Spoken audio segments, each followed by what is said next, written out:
بسم الله الرحمن الرحيم. السلام عليكم ورحمة الله وبركاته.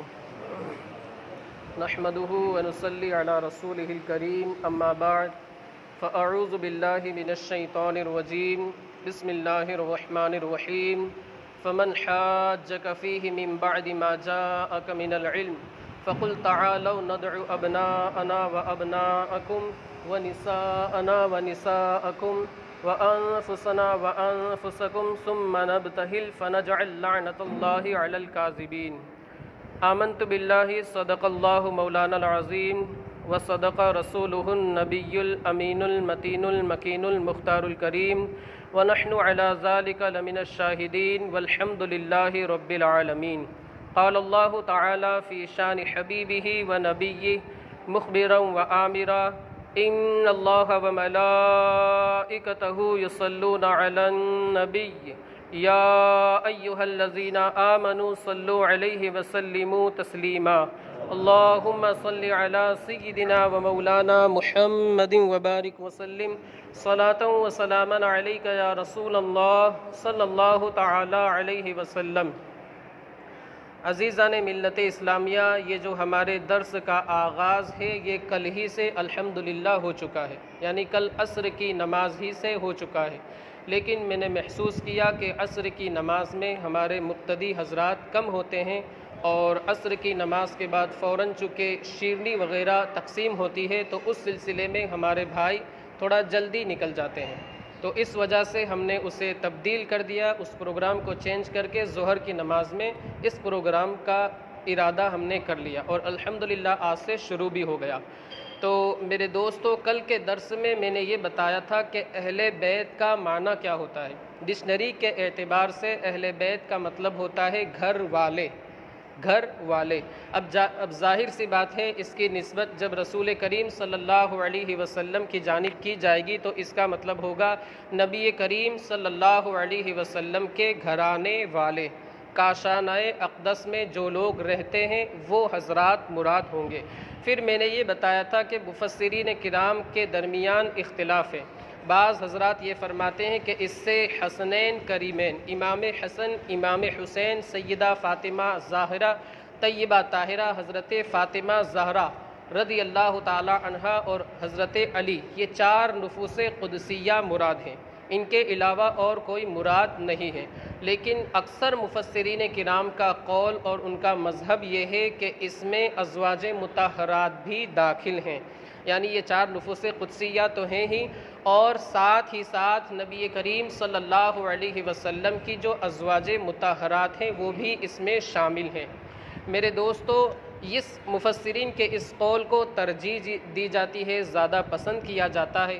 لیکن عام طور سے جب اہل بیت اطہار کہا جاتا ہے، بولا جاتا ہے قرآن عظیم کے اندر یا احادیث نبویہ کے اندر، تو اس سے اکثر یہ چار نفوس قدسیہ ہی مراد ہوتے ہیں، جن کے مجموعے کو پنجتن پاک کہا جاتا ہے.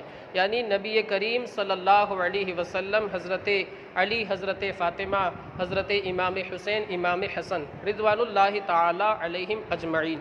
قرآن عظیم میں آپ دیکھیں تیسرے پارے کے اندر سورہ آل عمران میں اللہ رب العزت نے صاف لفظوں میں جہاں یہ ارشاد فرمایا، اس کی شان نزول کے اندر خطبہ مسنونہ کے بعد میں نے جس آیت کریمہ تلاوت کی ہے اس کی شان نزول آپ حضرات سماعت فرمائیں.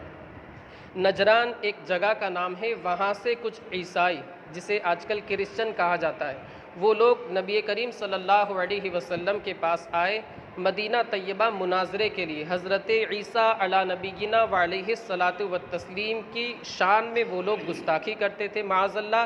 حضرت عیسیٰ کو اللہ کا بیٹا تک کہتے تھے، معاذ اللہ. حالانکہ اللہ رب العزت کی شان تو یہ ہے کہ لم یلد ولم یولد ولم یکن لہ کفوا احد، نہ وہ کسی کا بیٹا ہے نہ اس سے کوئی بیٹا ہے، اور کائنات میں اس کا کوئی ہمسر ہے ہی نہیں. یہ میرے رب کی شان ہے. اب وہ لوگ مدینہ منورہ آئے اور ان لوگوں نے یہ دعویٰ کیا کہ معاذ اللہ حضرت عیسیٰ اللہ کے بیٹے ہیں. اللہ کے رسول صلی اللہ علیہ وسلم نے ارشاد فرمایا کہ عیسیٰ جو ہے اللہ کے بندے ہیں اس کے رسول ہیں اور اس کی جانب سے کلمہ ہے کہ جو کلمہ حضرت مریم کی جانب رب تبارک و تعالیٰ کی جانب سے القاء کیا گیا۔ اب وہ نصرانی جو تھے، وہ عیسائی لوگ تھے، وہ بالکل غصے میں آ کر کے آگ بگولا ہو گئے، برہم ہو گئے، اور ان لوگوں نے کہا کہ آپ کیسی بات کرتے ہیں کہ بغیر باپ کے کسی بچے کی ولادت ہوتی ہے؟ آپ لوگوں نے سنا ہوگا کہ حضرت عیسیٰ کی ولادت اللہ کی قدرت سے بغیر باپ کے ہوئی ہے، یعنی صرف ماں سے ان کی ولادت ہوئی۔ آپ کی والدہ کا نام حضرت مریم بنت عمران، 28 پارے کے بالکل آخری میں آیا بھی ہے، وَمَرْيَمَ ابْنَتَ عِمْرَانَ الَّتِي أَحْصَنَتْ فَرْجَهَا۔ خیر، تو حضرت عیسیٰ کی ولادت بغیر والد گرامی کے، بغیر باپ کے ہوئی ہے۔ ان لوگوں نے کہا کہ آپ یہ کیسے دعویٰ کر سکتے ہیں کہ بغیر باپ کے کسی بیٹے کی ولادت ہو جائے؟ تو اللہ کے رسول صلی اللہ علیہ وسلم نے ارشاد فرمایا کہ اگر تم عیسیٰ کے تعلق سے یہ اعتراض کرتے ہو کہ بغیر باپ کے ان کی ولادت ہوئی ہے، تو اللہ رب العزت کی شان اور اس کی قدرت تو یہ ہے کہ اس نے تو بغیر ماں اور بغیر باپ کے حضرت آدم کو پیدا فرمایا، یعنی حضرت آدم کی ولادت جو ہوئی ہے وہ مٹی سے ہوئی ہے، نہ کسی وہاں ماں کا وجود تھا نہ باپ کا وجود تھا، بلکہ میرے رب کی قدرت اور اس کی شان کہ اس نے حضرت آدم کو مٹی سے پیدا فرمایا۔ اب وہ لوگ خاموش ہو گئے۔ ظاہر سی بات ہے، بالکل صاف اور بہت اچھا جواب قرآن عظیم کے اعتبار سے، اور خود نبی کریم صلی اللہ علیہ وسلم کی زبان اقدس سے اتنا عظیم جواب، وہ لوگ خاموش ہو گئے۔ وہ لوگ لیکن مانے نہیں، معاندہ ان لوگوں نے انکار کیا اور اپنی طرف سے زبردستی کی کچھ دلیلیں دینے لگے جو کہ جھوٹی تھی۔ اللہ رب العزت نے ارشاد فرمایا، آیت مقدسہ نازل فرما کر کے، اے محبوب آپ ان لوگوں کو مباہلے کا چیلنج کیجئے۔ مباہلے کا مطلب یہ ہوتا ہے کہ دونوں فریق آمنے سامنے ہو جائے۔ آپ لوگوں نے آج کل وہ ایک کلپ بھی گھوم رہی تھی، گردش کر رہی تھی مفتی سلمان اظہری صاحب کی، تو اس میں انہوں نے ایک کافروں کو مباہلے کا چیلنج کیا تھا۔ وہ لوگ دو فریق، دونوں پارٹیاں آمنے سامنے بیٹھے اور اللہ رب العزت سے دعا کرے، مولا ہم میں سے جو اگر حق پر نہیں ہے، ناحق ہے، تو اسے تو ہلاک فرما، اس پر تو لعنت فرما، ثم نبتہل فنجعل لعنت اللہ علی الکاذبین، ایک دوسرے کے اوپر جو ناحق پر ہو، جو حق پر نہ ہو، اس کے اوپر لعنت بھیجے۔ اللہ کے رسول صلی اللہ علیہ وسلم نے ان لوگوں سے کہا کہ مباہلے کے لیے تیار ہو جاؤ۔ اب وہ لوگ اپنا جو سب سے بڑا پادری تھا جس کا نام عاقب تھا، جسے یہ لوگ عبد المسیح بھی کہا کرتے تھے، اس کے پاس گئے اور پوچھا کہ کیا ہم لوگ مباہلے کا جو چیلنج ہے اسے قبول کر لیں اور مباہلے کے لیے تیار ہو جائے؟ تو وہ جو بڑا پادری تھا، سمجھدار تھا، اس نے کہا کہ تم لوگ جان چکے ہو کہ یہ خاتم النبیین ہے، نبی مرسل ہے، آخری نبی ہے، محمد عربی ہے، ان کی نشانیاں تم پڑھ چکے ہو کتابوں کے اندر، تو اب پھر ان سے مباہلہ کرنے کی ضرورت نہیں ہے، ورنہ اگر تم مباہلہ کرو گے تو ہلاک ہو جاؤ گے۔ خیر، وہ لوگ یہ سن کر کے حضور اکرم صلی اللہ علیہ وسلم کی بارگاہ میں آئے، دیکھا کہ حضور اکرم صلی اللہ علیہ وسلم تشریف فرما ہے، آپ کے مقدس گود میں، آپ کی مقدس آغوش میں حضرت امام حسین آرام فرما رہے ہیں، اور آپ نے اپنے دست اقدس سے حضرت امام حسن کا ہاتھ پکڑ رکھا ہے، اور پیچھے حضرت علی اور حضرت فاطمہ موجود ہے۔